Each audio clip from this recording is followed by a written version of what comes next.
ಕನಕಪುರ ಲೋಕಸಭಾ ಚುನಾವಣೆಯಲ್ಲಿ ಬೆಂಗಳೂರು ಗ್ರಾಮಾಂತರ ಕ್ಷೇತ್ರದ ಅಭ್ಯರ್ಥಿ ಡಾಕ್ಟರ್ ಸಿ.ಎನ್. ಮಂಜುನಾಥ್ರವರು ಗೆಲುವು ಸಾಧಿಸಲಿ ಎಂದು ಚೀರಣಕುಪ್ಪೆ ಗ್ರಾಮದ ಕಾರ್ಯಕರ್ತರು ಗ್ರಾಮದ ದೇವಾಲಯದಲ್ಲಿ ಹರಕೆ ಹೊತ್ತಿದ್ದರು. ನಮ್ಮ ಬೂತ್ನಲ್ಲಿ ಕಾಂಗ್ರೆಸ್ ಪಕ್ಷಕ್ಕಿಂತ ಹೆಚ್ಚು ಮತ ಗಳಿಸಿದರೆ ಗ್ರಾಮದ ಬಸವೇಶ್ವರ ದೇವಾಲಯಕ್ಕೆ ಬಸವನನ್ನು ಬಿಡುವುದಾಗಿ ಹರಕೆ ಹೊತ್ತಿದ್ದರು.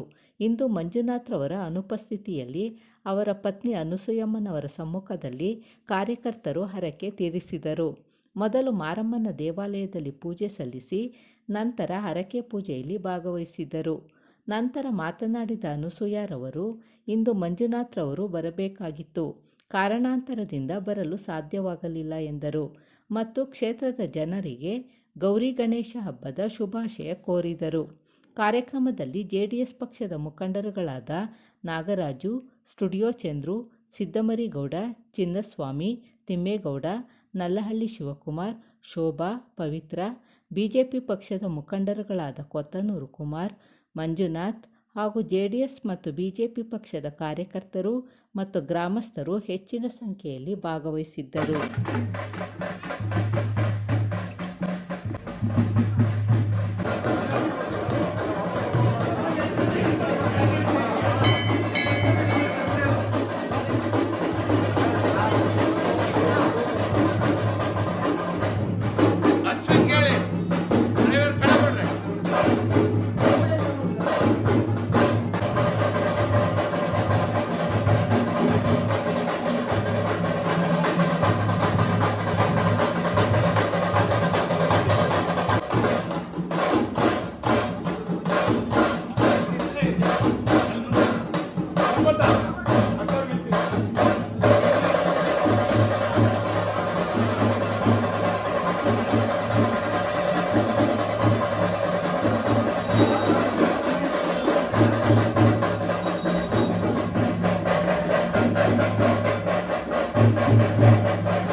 जम्बूद्वीपे भरतवर्षे भरतखण्डे मेरो दक्षिणदिग्भागे श्रीशैलस्य पश्चिमप्रदेशे कर्णाटकदेशे व्यावहारिकाण्डानुमानेन शालीवाहनशके प्रभवादि षष्ठीसंवत्सराणां मध्ये श्रीमतो श्री 1946 क्रोधीनाम संवत्सरे दक्षिणायने वर्षा ऋतौ भाद्रपदमासे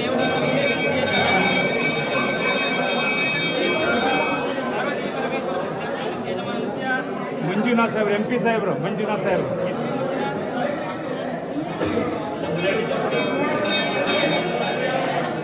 ಹಂಸಿ ಅಕ್ಕವರು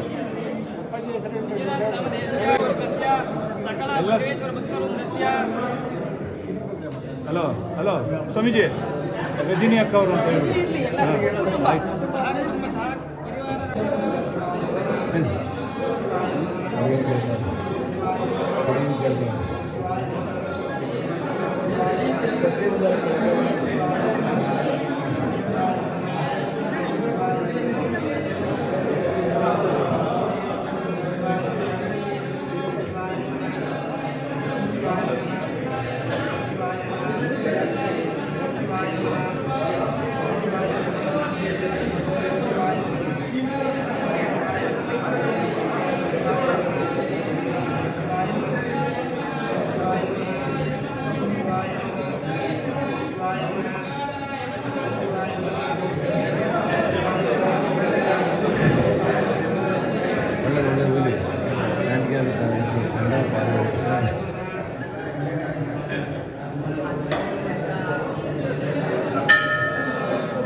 ಹೊರಗಡೆ ಕಳಿತೀವಿ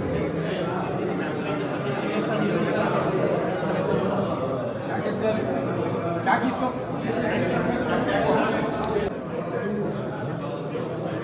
ಏನು ಆಗ್ತದೆ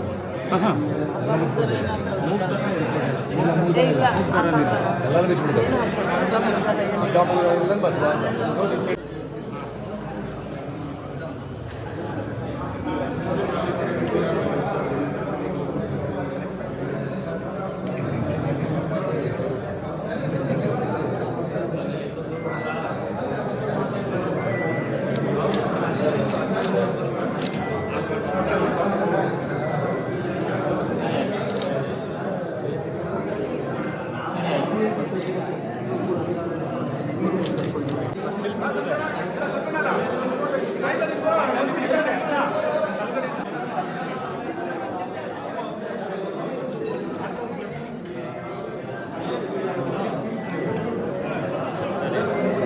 ಇಲ್ಲ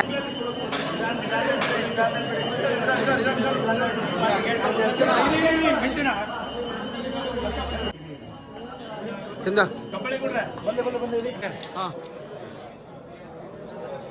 ಚಿಕ್ಕಪ್ಪ ನಗಪ್ಪ ಸ್ವಲ್ಪ ಸೀರಿಯಸ್ ಆಗ್ಬೇಡ ದಯವಿಟ್ಟು ಚಿಕ್ಕಪ್ಪರು ಒಬ್ಬರಿಗೆ ಹೇಳ್ತೀವಿ ಬಾಬಾ ಚಿಕ್ಕಪ್ಪರು ಒಬ್ಬರಿಗೆ ಅಂತ ಹೇಳ್ತೀನಿ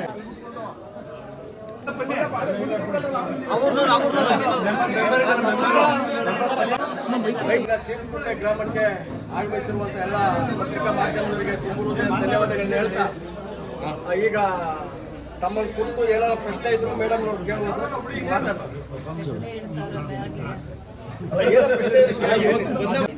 ಗ್ರಾಮದ ಎಲ್ಲ ನನ್ನ ಅಣ್ಣ ತಮ್ಮ ಅಕ್ಕ ತಂಗಿರೆಲ್ಲರಿಗೂ ನನ್ನ ಮನಸ್ಪೂರ್ವಕವಾದ ನಮಸ್ಕಾರಗಳು. ಅವರ ಎರಡು ಗ್ರಾಮದ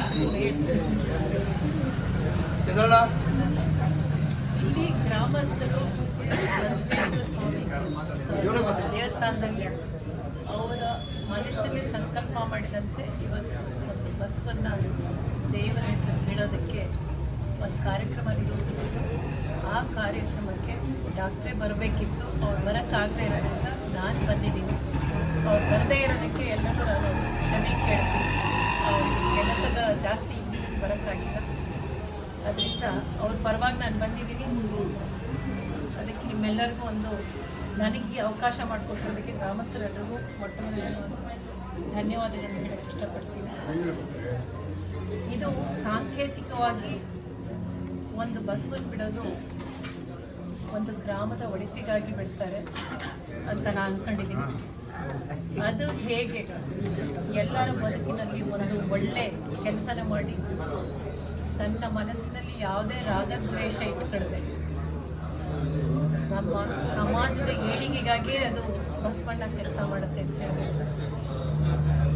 ಹಿಂದಿನ ಕಾಲದಲ್ಲಿ ಒಂದು ಮನೆಯದು ಸಂಪತ್ತನ್ನು ಅಳಿತಿದ್ದು ಯಾವುದರಲ್ಲಿ ಅಂದರೆ ಅವರಲ್ಲಿರೋ ಹೈನುಗಾರಿಕೆ, ಎಷ್ಟು ಹಸುಗಳಿದ್ದಾವೆ, ಎಷ್ಟು ದನಗಳಿದ್ದಾವೆ ಅನ್ನೋದರಲ್ಲಿ ಇತ್ತು.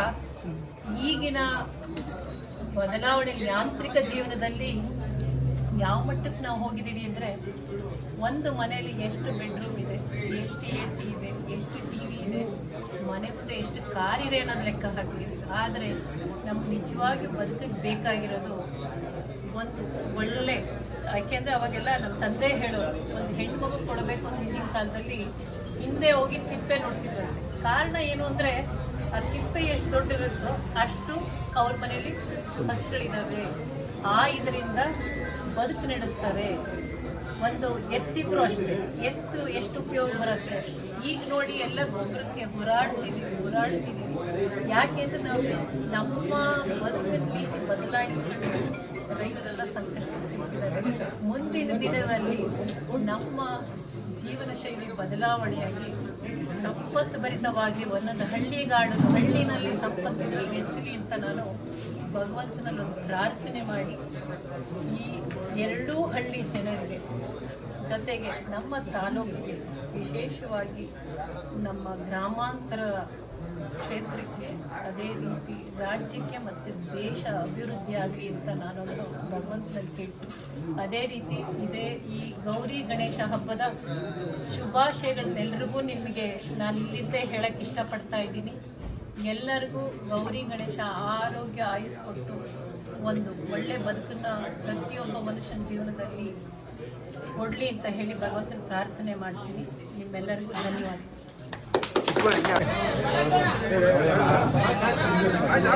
ಮಮತಾ